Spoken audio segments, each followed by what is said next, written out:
I'd like to start this video by briefly reiterating a point that I made in the last video, the unboxing. A keyboard purchase like this is an emotional decision. It's an emotional decision to decide that it's a good idea for you to purchase an expensive reproduction of a vintage keyboard when a cheaper keyboard would better serve your utility.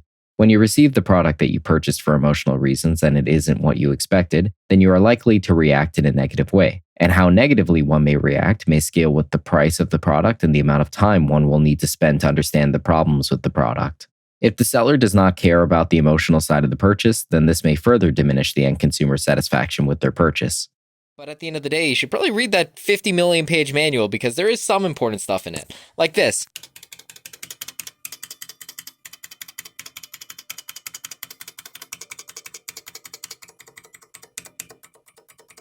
Ooh, that one's not working. So I need to flip the keyboard over.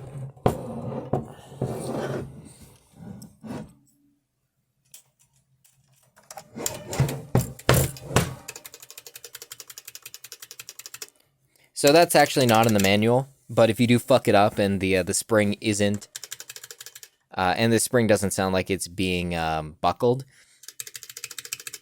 then yeah, you need to reinsert that key. There it is. You hear that?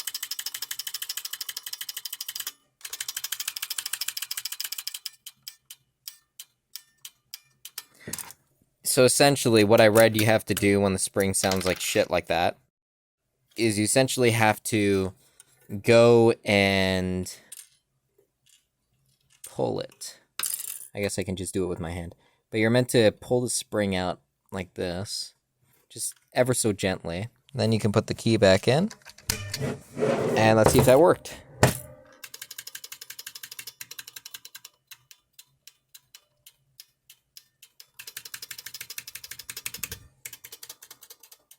It did not work. The key still sounds like shit. And that was my experience with one of the other keys that I tried to fix. I forget which one. But yeah, the funny little tutorial that's given about how to quote-unquote fix that issue is not working. This still sounds like shit.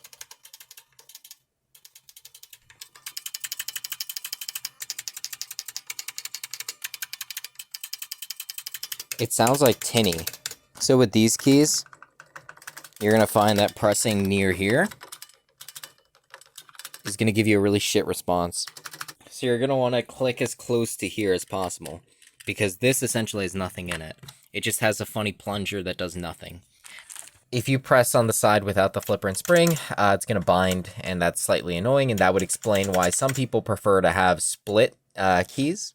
But I don't really care. I'm going for the whole authentic experience thing. Whatever, who cares? That's how the keyboard was in the 80s, though. So that's fine. That's just one thing to take note of. So it's the same thing on this side as well.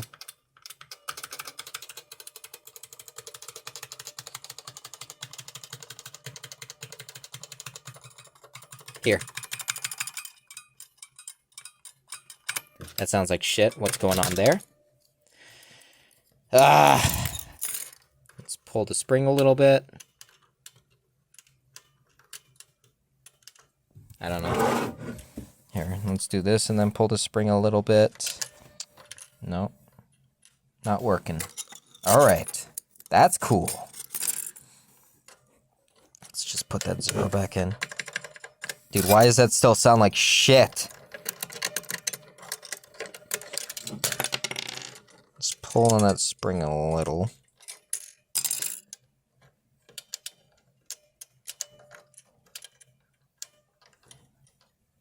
Just a little bit like that. Now let's put the 0 key back in.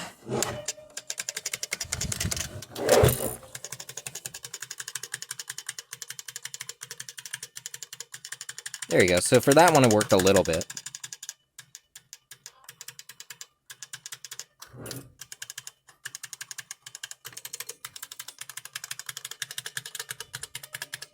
I don't know, just the funny thing I noticed there. That's, not level. Doesn't matter to me. Might matter to you. Who knows? I just ordered something from DigiKey, because, getting a soldering kit. I need some tips, whatever. And look at this. DDP, duties and customs paid by DigiKey. Huh. Isn't that crazy? The company can actually do that.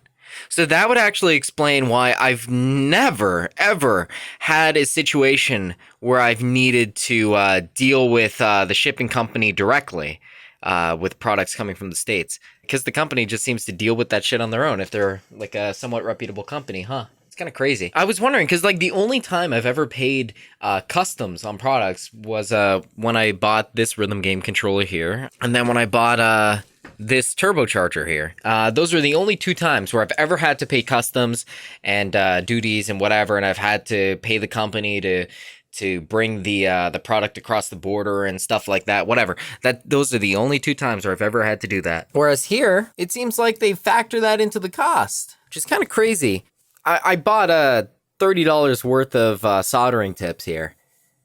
You know, you would think that when you're buying this expensive of a keyboard, that would be done for you. And you know, that it would be like packaged such that even if UPS were to monkey around your package, it wouldn't spill out on your front porch. That was just funny that I realized why I've never had to pay duties and taxes on something shipped from the US.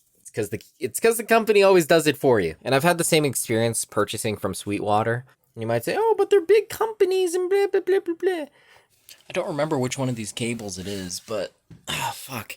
But I had a cable custom made. I didn't have the technical know-how to be able to do that, so I paid a guy $50, and wouldn't you know it, I didn't pay any duties or taxes, and it came from the States.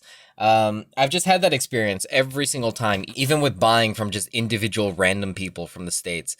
So I find it funny that this expensive product costed me $127 in duties and taxes, and it was a surprise. I had no idea.